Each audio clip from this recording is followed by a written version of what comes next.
cia Kanjo taũni-inĩ ya Nakuru cia gwĩkora ikĩng'ethanĩra na imwana iria cikara mĩkĩra ya barabara street-inĩ ya Kenyatta Avenue thutha wa kwĩrĩkana atĩ imwana icio nĩ cingatĩtwo street-inĩ ĩyo nĩ thirikari cia Kanjo no cirenda gũcoka kuo. Imwana ici ciugĩte atĩ kũu nĩkuo cionaga gĩa kũrĩa rĩrĩa ciaheo mbeca nĩ arĩa citeithagĩrĩria harĩ gwetha kũndũ gwa gũpaki ngari. Majina yangu naitwa Dennis, mimi ni street boys.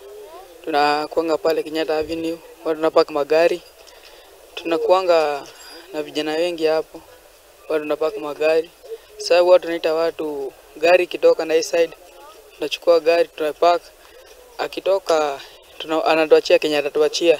Sasa kwa saa hii tunafukuzwa, hatutakani kupaka gari pale.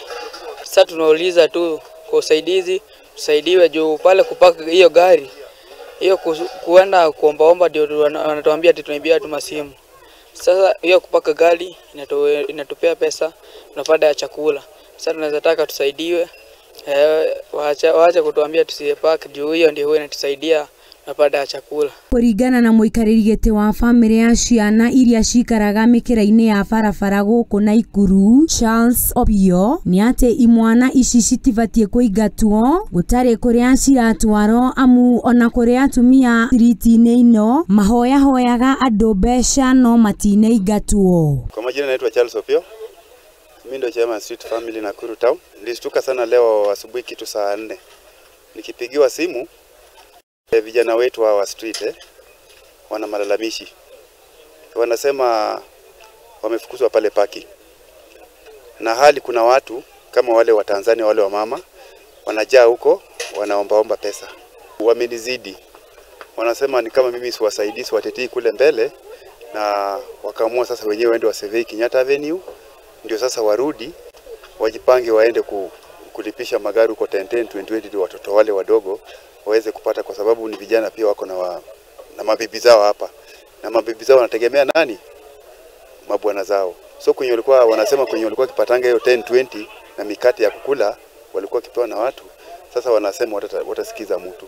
Lakini kuja nikapata ripoti wamejiandaa anytime wazarudi hiyo parking Kenyatta Avenue. Na itakuwa picha mbaya sana kwa serikali yetu ya kaunti. Kwa sababu hiyo ni barabara ya wageni wengi, wakubwa wote na tuwesitake uchafu tena. So naomba gavana wetu Susan Kihika, mama ya watoto, afanye jambo. Mvua inanyesha. Hiyo bado tunarudi kuomba. Mvua inanyesha, kwanza sio jana. Mvua ilinyesha mbaya sana, matandiko zao zikanyeshewa na walikuwa na shida sana usikia leo kulala kwa sababu walala wakiwa wamesimama. Mimi ningeomba gavana wetu Susan Kihika, yeye ni mama wa watoto. At least vile nasaidia watu wengine, wale waadhiriwa wengine. Pia atilie manani vijana waweze kaa mahali penye wanaweza saidika. Ngĩribotera Mũthingi TV njĩtagwo Wakĩo wa Mũcogo.